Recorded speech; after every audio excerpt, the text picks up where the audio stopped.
puissance. J'allais dire, ce pays, le Congo, est comme la victime de sa propre histoire et de ses richesses. Ça, c'est clair.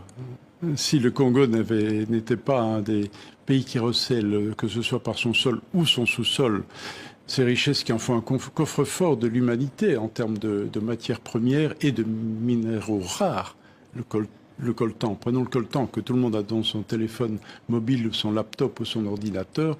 Le seul Kivu, région combien sensible à ces massacres, en recèle 70% des réserves mondiales. Ce pays d'une richesse incommensurable à tous les niveaux. Sa forêt, la plus grande du monde après l'Amazonie, qui se rétrécit. Son fleuve, qui a une puissance hydraulique qui dépasse l'entendement. Le deuxième du monde après l'Amazone.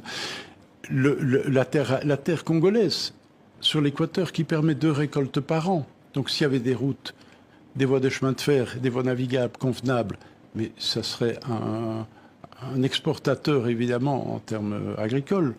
Et évidemment, les minéraux principaux standards, le cuivre, le cobalt, le coltan habituels, et tous les minéraux rares, nobium, tantalium, coltan et autres, germanium, qui sont au Congo. Donc ce pays devrait être un dragon, un pays de référence, un des grands pays importants et de l'Afrique. Or, il n'est pas classé parmi les pays les plus pauvres. Oui. C'est un scandale absolu. Comment vous l'expliquez que ce pays qui a le plus de richesses est aussi le pays le plus pauvre? Mais il y a une relation de l'un à l'autre, évidemment.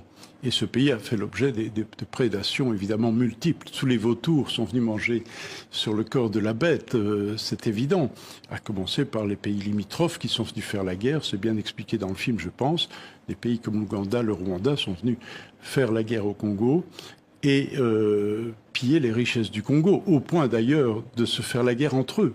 On voit qu'à Kisangani, il y a eu une guerre pour s'approprier les richesses diamantifères entre 2 puissances occupantes et 6000 bombes sont tombées sur la tête des Congolais. C'est quand même un peu particulier. Oui.